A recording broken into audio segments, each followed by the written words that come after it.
Al-Ikhwah, saudara-saudara kaum muslimin jamaah maghrib Masjid At-Taqwa Hutan Panjang Kemayoran Jakarta Pusat.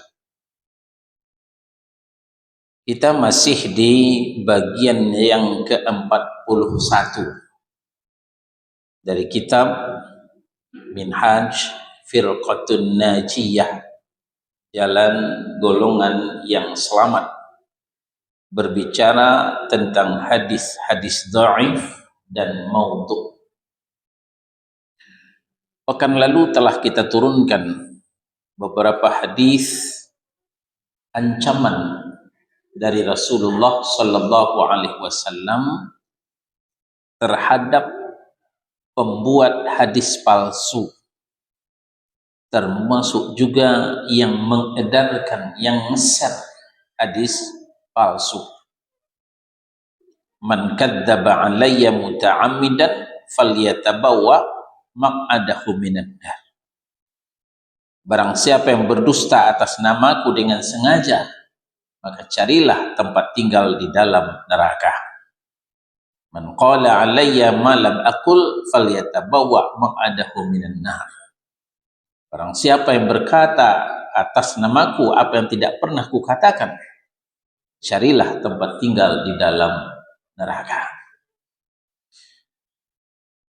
Nah, untuk itu, supaya kita terhindar dari ancaman yang berat tersebut, maka di akhir bagian ke-41 ini ada 3 catatan yang perlu kita perhatikan.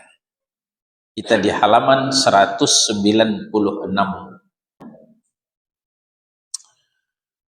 Catatan itu antara lain, 1, tidak cukup dengan menyebutkan perawi. Ya, pada setiap menyebutkan akhir hadis tanpa menyebutkan derajat hadisnya. Ya. Misalnya hadis diriwayatkan oleh At-Tirmidzi. Tidak cukup. Harus disampaikan apakah hadis ini sahih, apakah hadis ini hasan atau dhaif, harus disampaikan supaya orang tidak ikut tertipu, orang tidak ikut kecolongan. Nah, kalau kita suka ngeser di handphone, ya, di WA grup, ya, harap diperhatikan. Pertama, rawi hadis, ya. Setelah rawinya, kemudian derajat hadis. Apa derajatnya hadis yang kita share? Kecuali hadis riwayat Al-Bukhari dan Muslim. Kalau hadis itu riwayat Al-Bukhari dan Muslim tanpa disebutkan derajatnya, itu orang sudah paham. Karena kalau Al-Bukhari dan Muslim jelas hadisnya sahih. Karena Al-Bukhari dan Muslim sangat selektif, sangat ketat dalam menyaring hadis. Beliau tidak pernah dan tidak ada membawakan hadis-hadis yang palsu.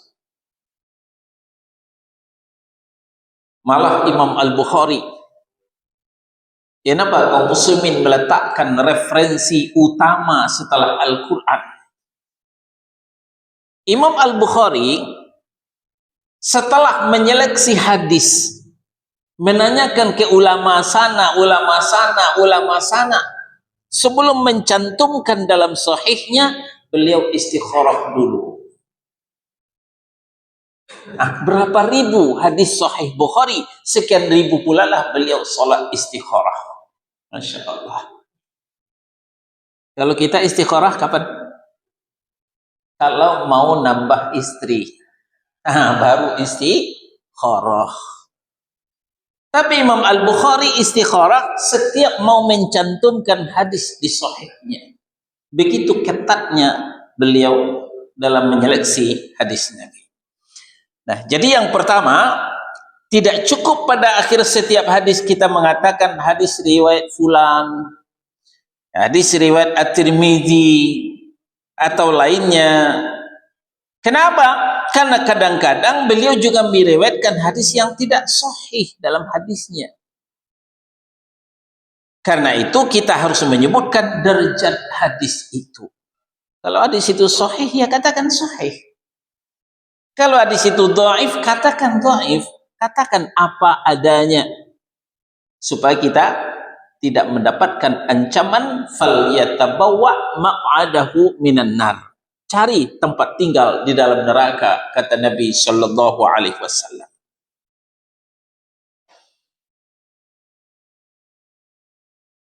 Adapun mengakhiri hadis dengan mengatakan hadis riwayat Al-Bukhari dan Muslim, maka hal itu cukup tanpa menyebutkan derajatnya. Kenapa? Karena hadis yang diriwayatkan oleh kedua imam besar itu adalah sahih semua. Ya, maka seringkali kita juga mendapatkan istilah rawahu syaikhan, diriwayatkan oleh dua orang syekh. Siapa lagi dua orang syekh kalau bukan Al-Bukhari dan Muslim? Yang kedua, penisbatan hadis dhaif kepada Rasulullah sallallahu alaihi wasallam itu tidak tetap atau tidak sabit. Nah, bahasa Arabnya begitu, bahasa hadisnya begitu. Tidak sabit artinya tidak tetap. Kenapa? Karena adanya cacat dalam sanad, yaitu jalan periwayatannya atau matannya. Ya. Masih ada yang belum tahu dengan sanad. Sanad itu mata rantai sebelum sampai ke Nabi. Hadis ini diterima dari si A dari si B dari si C dari si D dari si F dari Rasulullah Shallallahu Alaihi Wasallam. Nah, A, B, C, D, E, F itu sanad namanya. Ya, mata rantai penerimaan hadis. Nah, ketika di antara sanad itu terkenal orangnya pelupa, ya, maka derajat hadisnya turun dari sahih menjadi hasan. Lalu di antara mata rantai itu ada lagi yang pendusta, ya, diketahui suka berbohong. Nah, maka turun lagi derajat hadis itu dari hasan menjadi dhaif. Nah, makanya hadis dhaif itu tidak sabit, tidak tetap, ya, kepada Nabi Shallallahu Alaihi Wasallam disebabkan jalan periwayatannya ada cacat. Mungkin orangnya pelupa, mungkin orangnya pendusta. Nah, maka dari itu, jika salah seorang dari kita pergi ke pasar, contohnya, ini contoh saja, kita membeli buah yang bagus tentunya. Ada buah yang busuk, kita tinggalkan. Ada buah yang bagus, itu yang kita beli. Ya, kita beli ayam, kita pilih yang gemuk, ayam yang kurus kita tinggalkan. Berkurban kita juga begitu, kita cari sapi yang gemuk, biarlah mahal harganya daripada sapi yang kurus. Apalagi untuk menjadi landasan dalam beragama. Ada hadis yang sahih, kenapa masih dipilih hadis yang dhaif? Ya. Ada hadis yang sahih, kenapa masih dipilih hadis yang lemah? Hadis yang sahih saja belum semuanya teramalkan oleh kita. Lalu untuk apa kita repot-repot untuk mengamalkan hadis yang lemah, apalagi hadis yang palsu? Ya. Kemarin dapat berita dari Jawa Tengah, ada pabrik air Zam-Zam, gempar dunia, gempar umat Islam Indonesia. Botolnya, ya botol dari Saudi, mereknya, labelnya dari Saudi, ya kan bisa dibikin. Ternyata airnya bukan dari Saudiah, tapi airnya disuling di Jawa Tengah. Zam-zam palsu, orang marah, orang sakit hati. Kenapa ketika hadis palsu tenang-tenang saja? Seharusnya kita lebih marah menerima hadis palsu daripada menerima zam-zam palsu. Ya, oli palsu, madu palsu, banyak sekarang yang dipalsukan. Ya. Nah, termasuk hadis juga dipalsukan orang. Maka hendaklah kita berhati-hati terhadap hadis yang palsu ini. Nah, maka dari itu para ulama memberikan ketentuan bahwa ketika hadis dhaif dicantumkan tidak boleh memakai lafaz qala Rasulullah sallallahu alaihi wasallam, enggak boleh. Enggak boleh menyebutkan begitu kalau jelas hadisnya dhaif. Lalu bagaimana menyebutkannya? Ruwiya, diriwayatkan. Jadi memakai kata pasif, bukan memakai kalimat aktif. Ya. Kalau berkata Nabi Shallallahu Alaihi Wasallam itu kalimat aktif, tapi diriwayatkan, nah itu kalimat pasif namanya. Nah, jadi para ulama mengatakan kalau memang mau membawakan hadis yang dhaif harus dipakai istilah kalimat ruwiyah, diriwayatkan. Jangan mengatakan qala Rasulullah sudah berkata, padahal Rasulullah nggak berkata. Ini berarti membuat kedustaan atas nama Nabi Sallallahu Alaihi Wasallam. Kita ulang. Para ulama hadis memberikan ketentuan bahwa hadis dhaif tidak boleh dikatakan dengan lafaz qala Rasulullah Sallallahu Alaihi Wasallam. Rasulullah Sallallahu Alaihi Wasallam telah bersabda. Tidak boleh begitu. Kenapa? Karena lafaz itu adalah untuk hadis yang sahih, dikhususkan untuk hadis yang sahih. Dan tetapi hadis dhaif itu harus diucapkan dengan lafaz ruwiyah. Ruwiyah artinya diriwayatkan. Ya, hadis ini diriwayatkan, ya silakan dari si fulan, si fulan dari si fulan, si fulan dari si fulan, silakan. Artinya dengan sigat majhul, tidak diketahui dari siapa. Ya. Bisa saja hadis ya dari siapa saja, itu bisa saja. Itu tidak bisa dipertanggungjawabkan kalau ruwiya itu. Hal itu untuk membedakan antara hadis dhaif dengan hadis yang sahih. Jadi di antara tanda hadis yang dhaif dengan hadis yang sahih, kalau hadis yang sahih diawali dengan qala Rasulullah, qala Nabiyyu sallallahu alaihi wasallam. Tapi kalau hadis itu dhaif, itu diawali dengan ruwiya, diriwayatkan.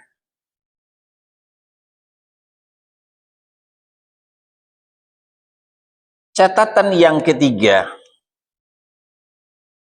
Sebagian ulama mutaakhirin atau disebut dengan ulama kontemporer, mereka berpendapat hadis dhaif masih boleh diambil, masih boleh diamalkan, tetapi harus memenuhi kriteria SKB, syarat dan ketentuan berlaku.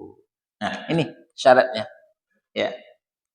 Kalau masih mau mengambil hadis dhaif, kalau masih mau mengamalkan hadis dhaif, harus mengikuti syarat-syarat ini.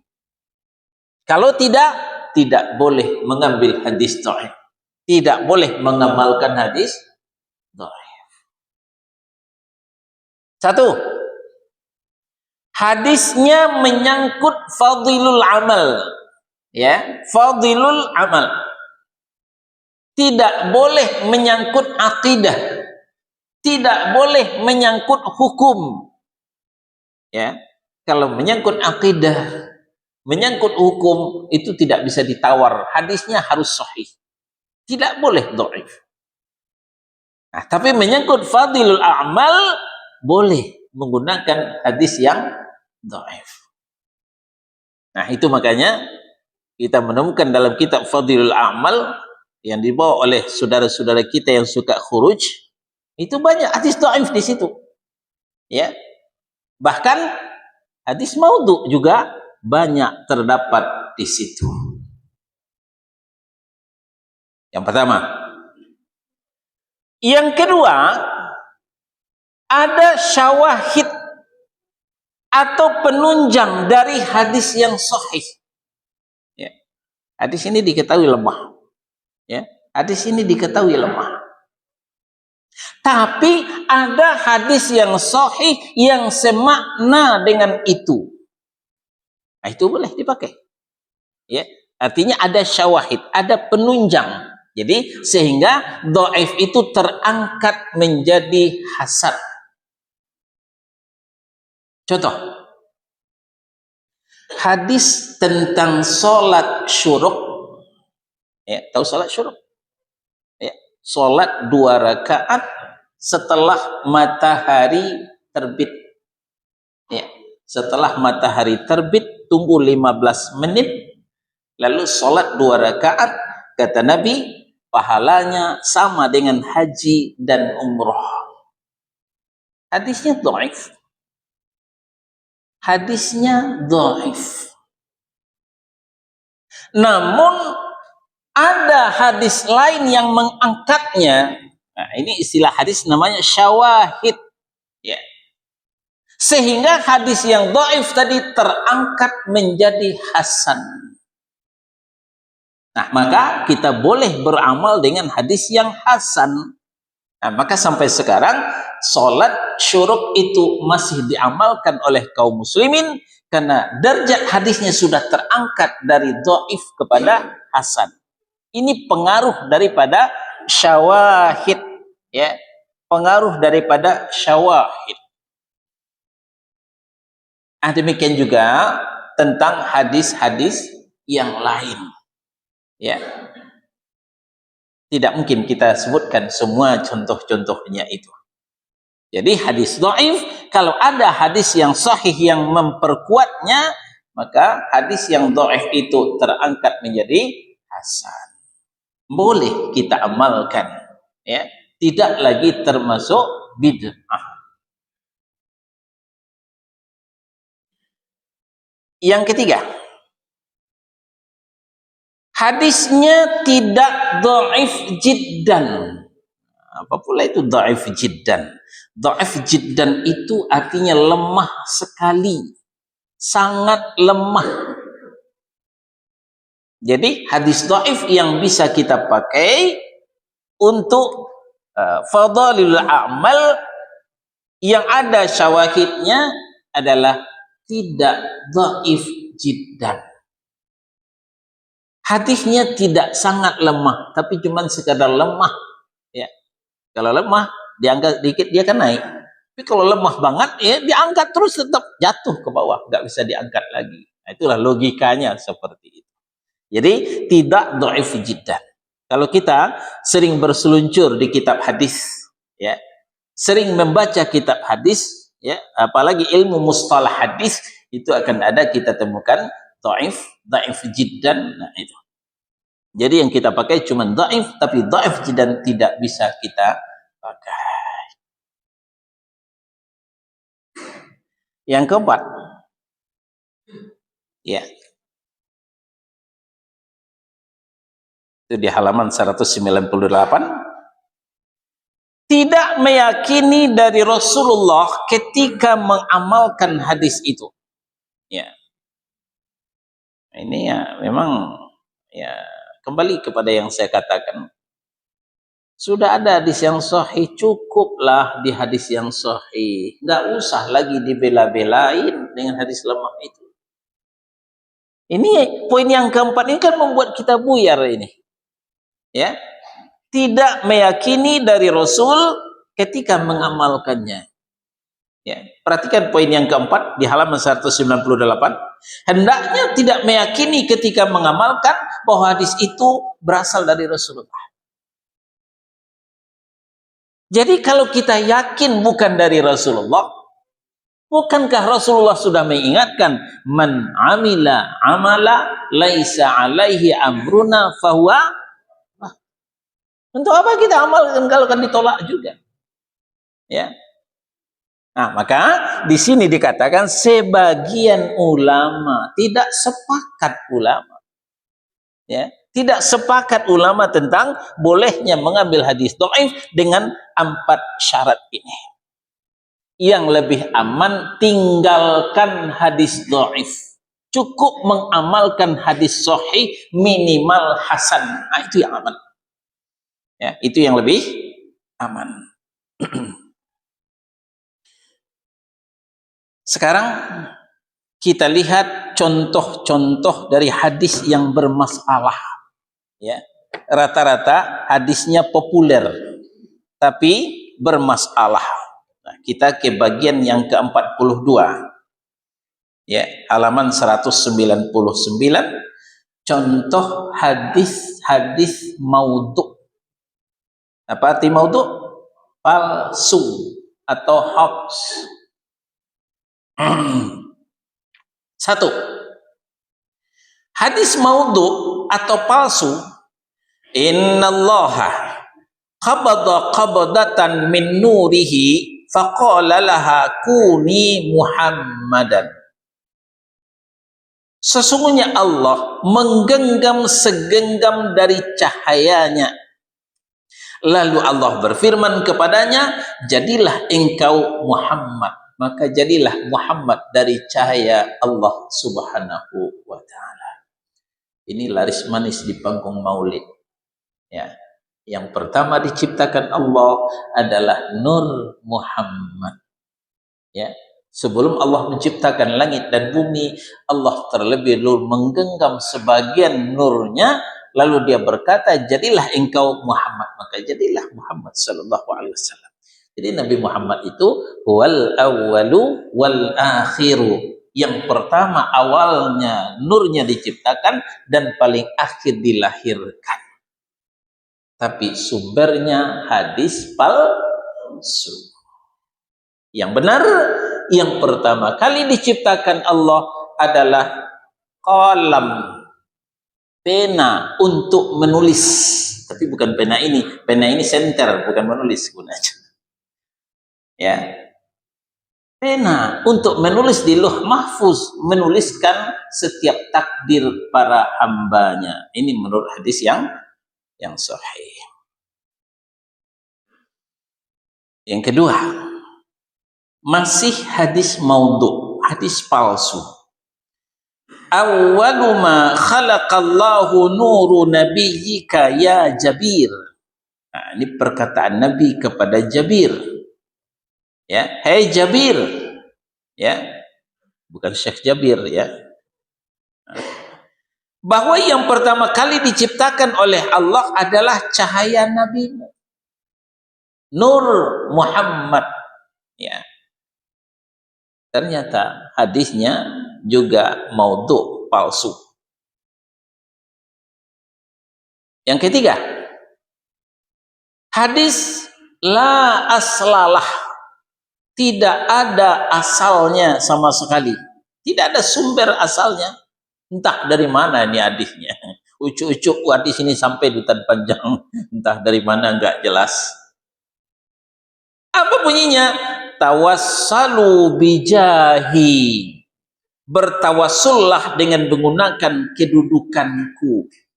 Nah, orang yang suka bertawasul dengan jah Nabi Sallallahu Alaihi Wasallam. Ini hadis yang dipakai, tapi hadisnya palsu.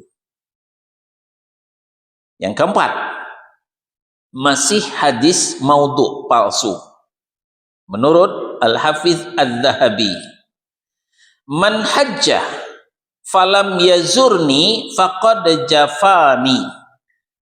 Barang siapa yang menunaikan haji kemudian tidak berziarah kepadaku, maka dia telah bersikap kasar kepadaku. Ya. Orang menunaikan ibadah haji ya selalu berziarah ke Madinah. Apa yang diziarahi ke Madinah? Kalau yang diziarahi ke Madinah Masjid Nabawi dapat pahala. Tapi kalau yang diziarahi kuburan Nabi tidak dapat pahala. Kenapa?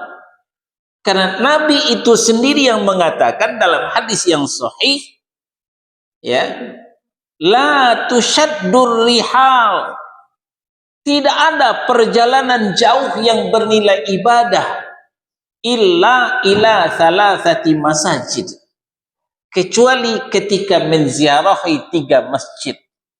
Masjidil Haram di Makkah, Masjidin Nabawi di Madinah, atau masjidku ini kata Nabi, Masjid Aqsa di Palestina.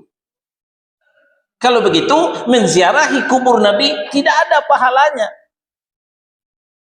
Kalau kita jauh-jauh dari hutan panjang. Cuman ketika kita sudah sampai di Masjid Nabawi, nah kubur Nabi kan dekat situ, nyambi ziarah ke kubur Nabi itu boleh.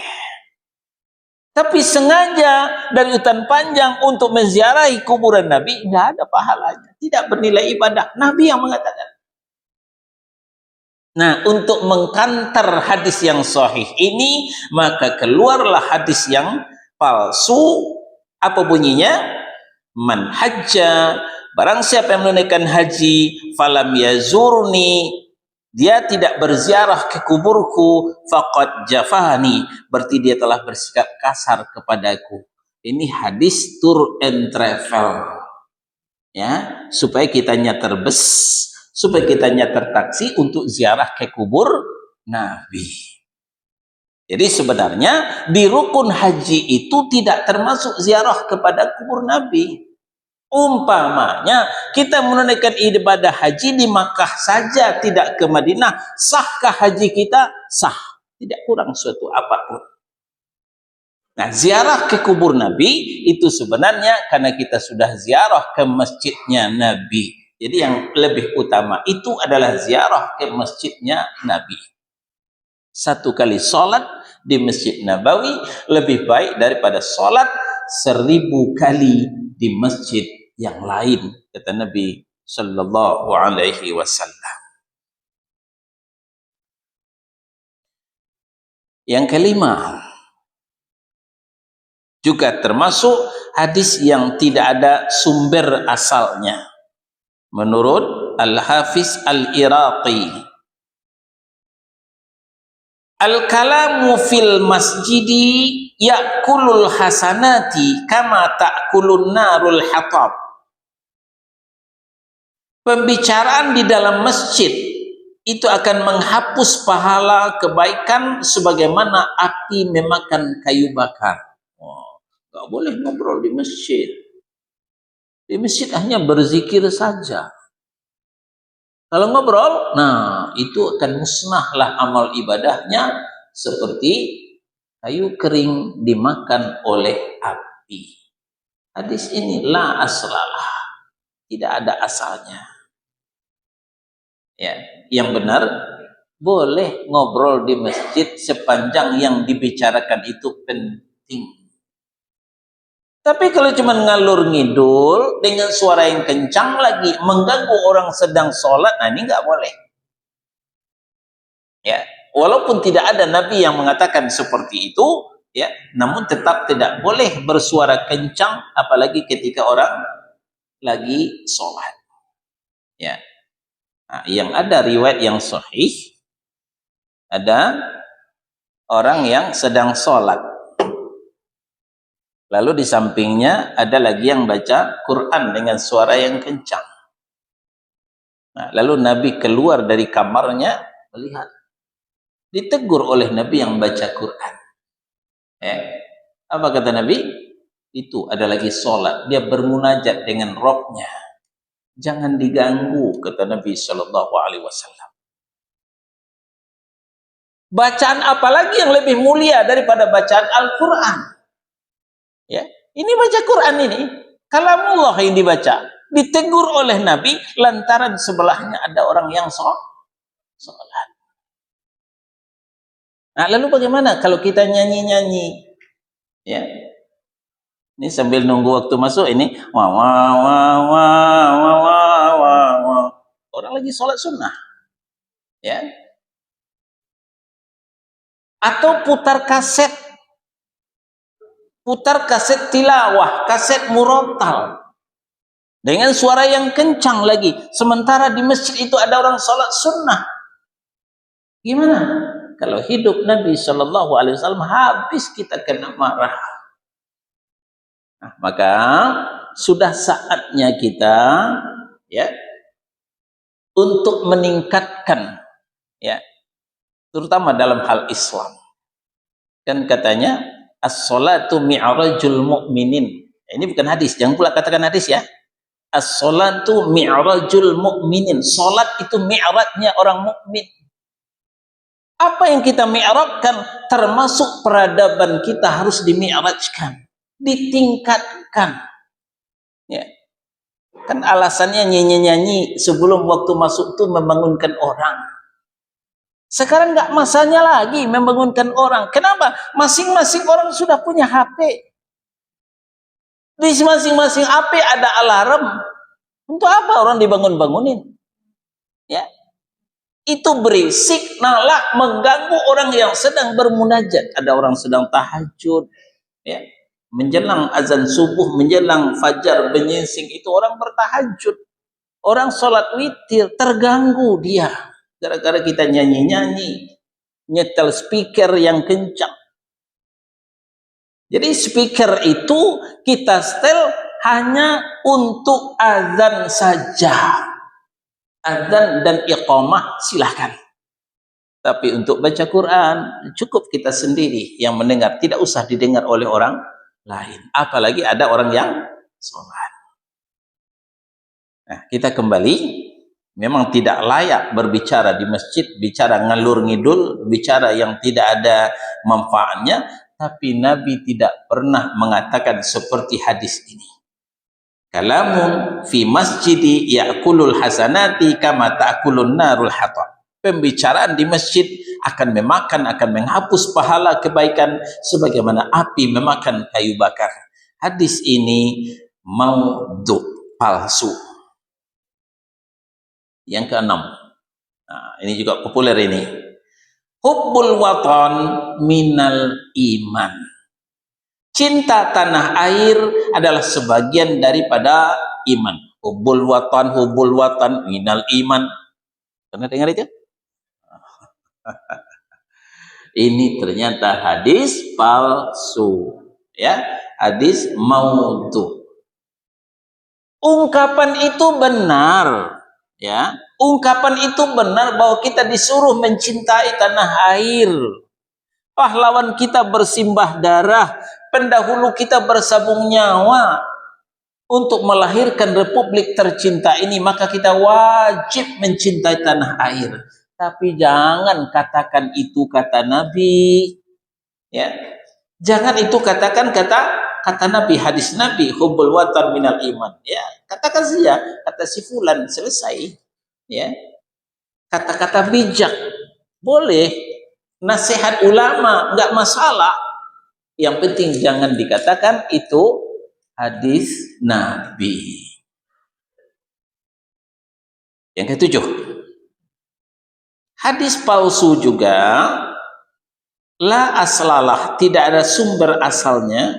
Alaikum bidinil ajaiz, berpegang teguhlah kamu dengan agama orang yang lemah. Kenapa bukan agama orang yang kuat? Kenapa harus agama orang yang lemah? Ini secara dalil akal saja nggak masuk, ya, secara dalil akal saja tidak masuk. Yang kedelapan, nah ini hadis orang tasawuf, ya. Man 'arafa nafsah faqad 'arafa rabbah.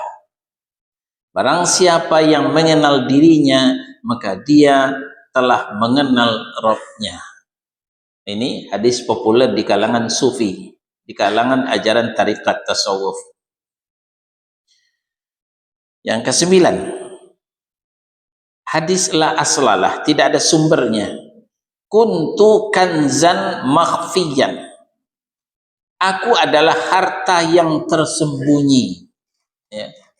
Jadi kata Nabi apa? Aku adalah harta yang tersembunyi dalam hadis yang palsu. Yang ke-10, lamma qatarafa Adamu khati'ata qal ya Rabbi as'aluka bihaqqi Muhammadin lima ghafarta li. Ketika ayahanda Adam melakukan kesalahan, apa kesalahan Adam? Memakan buah terlarang. La taqrabu hadhihi syajarah, kata Allah. Jangan kau dekati pohon ini ya, Adam. Ya. Kamu boleh makan apa saja. Kamu boleh minum apa saja. Makan sepuasmu, minum sepuasmu. Tapi jangan dekat-dekat pohon ini ya. Kata Allah kepada Adam. Tapi karena bujuk rayuan syaitan, ayahanda Adam dan ibunda Hawa bukan hanya mendekati, malah memakan buah terlarang tersebut. Yang syaitan mengatakan itu buah khuldi, buah kekekalan. Kalau mau kekal dalam surga, makan buah ini, Dam. Nah, orang tua kita ini ya lupa dengan pesan Allah Subhanahu wa taala. Beliau memakannya, akhirnya terusir dari surga. Ini kesalahan. Ini kesalahan kedua orang tua kita ini. Ketika Adam melakukan kesalahan, lalu dia berkata, "Ya Rabb, aku mohon kepadamu dengan hak Muhammad agar engkau mengampuniku." Ya. Ini hadisnya juga maudhu. Hadisnya juga palsu. Yang ke-11, an-nasu kulluhum mauta illal alimun wal alimuna kulluhum halka illal amilun wal amiluna arqa illal mukhlisun wal mukhlisuna ala khatarin azim. Semua manusia dalam keadaan mati kecuali para ulama. Semua ulama binasa kecuali mereka yang mengamalkan ilmunya.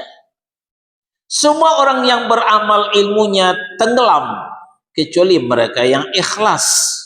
Dan orang-orang yang ikhlas itu berada dalam bahaya yang besar. Hadis maudhu, hadis palsu.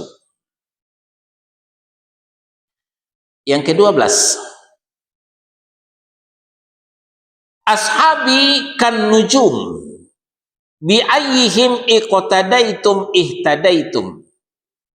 Para sahabatku laksana bintang-bintang. Siapapun dari mereka yang engkau teladani, niscaya engkau akan mendapatkan petunjuk. Hadis ke-12 ini juga palsu di dalam silsilah ahaditsud dha'ifah. Yang ke-13, hadis yang batil. Idza sa'idal khatibul mimbara fala salata wala kalama. Jika khatib sudah naik mimbar, maka tidak ada lagi salat dan tidak ada lagi perbincangan. Hadis ini batil. Malah sebaliknya, hadis yang sahih, ketika Nabi di atas mimbar, ada yang muncul, langsung duduk. Udah salat belum? Belum, dia salat dulu. Disuruh Nabi salat. Namanya salat tahiyatul masjid. Nah, ini dasar para sebagian ulama mengatakan tahiyatul masjid itu fardu. Ini ikhtilaf. Ya, sebagian mengatakan tahiyatul masjid itu sunnah muakkadah, tapi sebagian lagi mengatakan fardu karena ada orang masuk masjid langsung duduk ditegur oleh Nabi di atas mimbar. Jadi tidak benar kalau Nabi sudah naik mimbar tidak boleh sholat. Boleh sholat kalau belum tahiyatul masjid. Kalau sudah tahiyatul masjid, nah, memang tidak ada qobliyah Jumat, itu tidak ada. Nah, duduk yang tenang, dengarkan khutbah yang disampaikan oleh khatib. Yang ke-14, ini hadis yang sangat populer. Utlubul ilma walau bisin. Carilah ilmu walaupun sampai ke negeri Cina. Ya. Ini hadis ini sangat populer. Tapi hadis ini juga batil. Ada apa di Cina? Enggak ada apa-apanya. Ngapain cari ilmu ke Cina? Orang Cina yang berduyun-duyun ke sini. Ya, terbalik. Nah, itulah contoh-contoh hadis yang bermasalah, hadis yang palsu, yang batil, yang tidak ada asalnya. Nah, demikian juga hadis tentang keutamaan Rajab. Ya, ini perlu kita bongkar juga. Hadis tentang puasa Rajab. Ya. Sholawat Rajab, istighfar Rajab. Semua berkaitan dengan keutamaan Rajab, hadisnya dhaif dan maudhu. Nah, maka yang benar, kalau kita biasa puasa sunnah, masuk Rajab, lanjutkan puasa sunnah. Puasa sunnahnya, puasa Senin Kemis, puasa Ayyumul Bid, puasa Daud, walaupun di dalam bulan Rajab sah, tapi namanya bukan puasa Rajab. Yang biasa tahajud di bulan Rajab, lanjutkan tahajudnya. Yang biasa sedekah, lanjutkan sedekahnya. Tapi tidak ada ibadah khusus untuk bulan Rajab, karena sebuah hadisnya dhaif dan maudhu. Baik, kita istirahat sebentar. Silakan muadzin.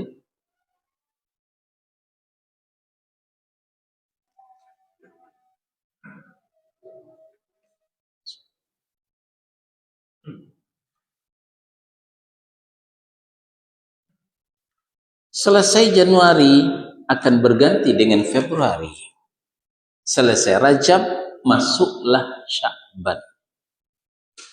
Sya'ban juga tidak sunyi dari hadis-hadis dhaif dan maudhu. Termasuk acara nisfu Sya'ban. Ya. Kumpulkan air, dibacain Yasin. Nah, malah air ini sama dengan air Zam-Zam. Jadi sebelum Jawa Tengah sudah ada ya pemalsuan Zam-Zam itu. Yang benar, Zam-Zam itu tidak ada duanya. Tidak bisa digantikan dengan air dibacain Yasin ketika malam nisfu Sya'ban. Nah, jadi harap berhati-hati, tidak semua tulisan Arab itu hadis. Tidak semua hadis itu sahih. Malah lebih banyak yang dhaif dan palsu. Selesai Sya'ban, masuklah Ramadan. Nah, pra Ramadan, nah akan ada lagi hadis. Apa? Man fariha bidukhuli Ramadan harramallahu jasadahu 'alan niran. Siapa yang bergembira dengan masuknya Ramadan, maka Allah haramkan jasadnya dibakar api neraka. Nah, besok nggak usah puasa, Pak. Cukup bergembira saja. Ya. Cukup bergembira saja, kita sudah aman dari api neraka. Itulah sebabnya banyak kaum muslimin yang nggak puasa. Ya, dikatakan safar, dia tidak kemana-mana, tetap puncak hidungnya di hutan panjang. Dikatakan sakit, segar bugar. Dikatakan datang bulan, kumisan. Ada kumisan datang bulan? Nggak ada. Tapi dia nggak puasa. Kenapa? Karena gurunya sudah mengatakan cukup bergembira dengan masuk Ramadan, Allah akan haramkan jasad kita dari api neraka. Hadis ini palsu, ya, tidak benar. Ya, bukan berarti tidak boleh bergembira dengan datangnya Ramadan. Ya silahkan, namanya bulan mubarak, bulan penuh berkah, bulan rahmat, bulan maghfirah, bulan itqun minan nar. Sah-sah saja kita bergembira dengan masuknya Ramadan, tapi jangan katakan itu kata Nabi, hadis Nabi. Itu namanya membuat kedustaan atas nama Nabi. Apalagi Ramadan terbagi 3. 10 hari pertama bulan rahmat, 10 hari kedua bulan maghfirah, 10 hari ketiga bulan itukun minan nar. Ini juga hadis palsu. Yang benar Ramadan dari awal sampai akhir bulan rahmat, Ramadan dari awal sampai akhir bulan maghfirah, Ramadan dari awal sampai akhir bulan itukun minan nar. Jadi salah Ramadan dikapling-kapling menjadi 3, itu salah. Ya, hadisnya palsu. Jadi masih banyak lagi hadis-hadis palsu yang ada di sekitar kita. Yang paling rajin membuat hadis palsu itu adalah Syiah. Ya. Yang paling rajin membuat hadis palsu itu adalah Syiah. Hati-hati ya, perkembangan teknologi akan banyak masuk ke handphone kita, bahasanya bagus, mengandung pelajaran, tapi itu disandarkan kepada Nabi, tapi itu tidak kata Nabi Shallallahu Alaihi Wasallam. Baik, sampai di sini. Sebelum kita tutup, mungkin ada yang bertanya, silahkan. Ya, Pak, silakan.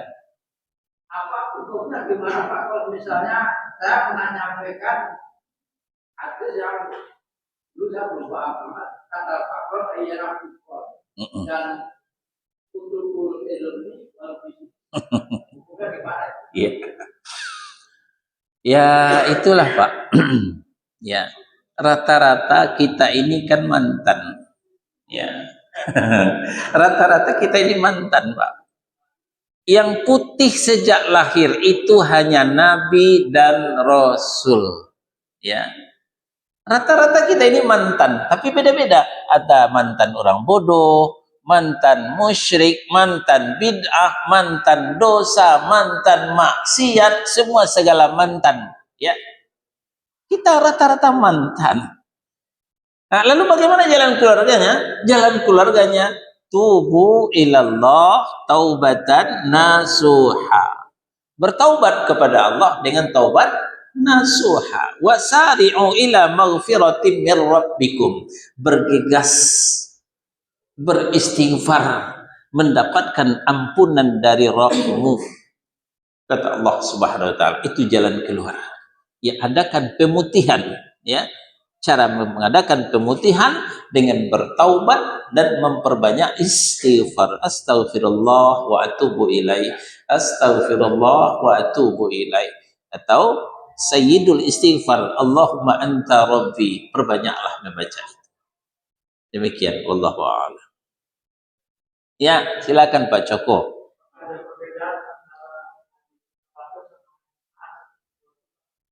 Ya. Adakah perbedaan antara hadis mutawatir dengan hadis ahad?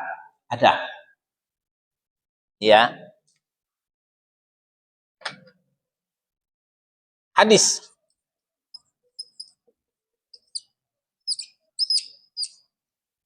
secara sanad tahu tadi ya, mata rantai penerimaannya ditentukan dengan sahih,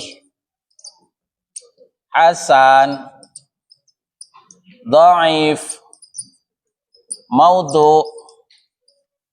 Nah, kemudian secara rawi, ya, secara rawi, tahu rawi? Rawahul Bukhari, rawahul Muslim, rawahul Tirmidzi, itu rawi. Ya, ini ditentukan dengan ahad dan mutawatir. Nah, apa itu ahad? Ahad adalah hadis diriwayatkan oleh satu dan beberapa orang saja. Ya. Periwayat hadisnya bisa dihitung dengan jari. Itu namanya hadis ahad. Hadis yang diriwayatkan oleh satu orang dan beberapa orang saja, tidak sampai kepada syarat mutawatir. Nah, yang kedua, hadis mutawatir, hadis yang diriwayatkan oleh banyak orang. Nah, atau dengan istilah diriwayatkan oleh orang sekampung. Nah, itu mutawatir namanya. Jadi secara sanad dibedakan dengan sahih, hasan, dhaif, maudhu. Secara rawi dibedakan dengan ahad dan mutawatir. Nah, namun kemudian Ahlus Sunnah wal Jamaah sepakat menerima hadis ahad sepanjang sanadnya sahih. Ya. Kalau sanadnya sudah sahih, hadis itu diterima walaupun rawinya ahad, tidak sampai kepada derajat mutawatir. Demikian Pak Joko. Wallahu a'lam. Ya, silakan. Nah, bedanya hadis kudusi dengan hadis Bukhari Muslim. Ya. Bukhari Muslim adalah yang meriwayatkan hadis. Sedangkan hadis kudusi itu adalah firman Allah yang tidak terdapat di dalam Al-Quran.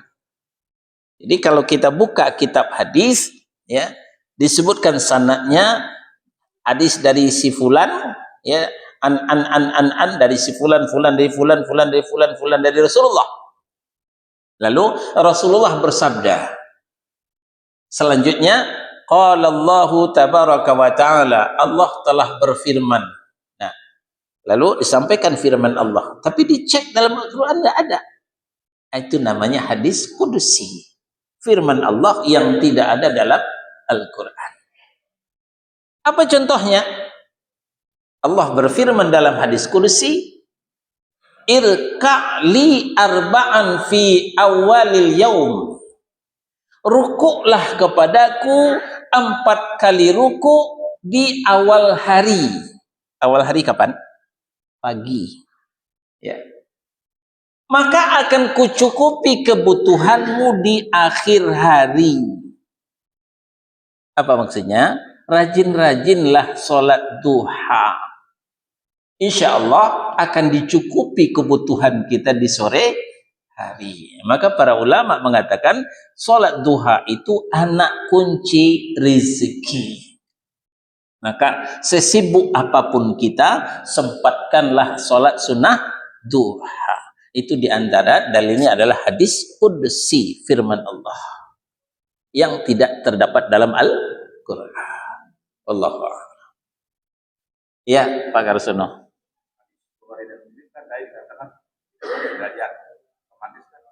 Ya. Yang lain pakai, nah itu mungkin ada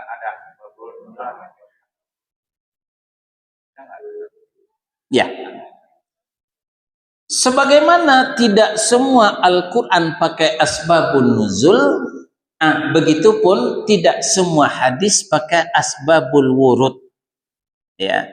Jadi asbabun nuzul dalam Al-Quran, asbabul wurud kalau hadis latar belakang, ya, kronologis sebelum Nabi menyampaikan itu.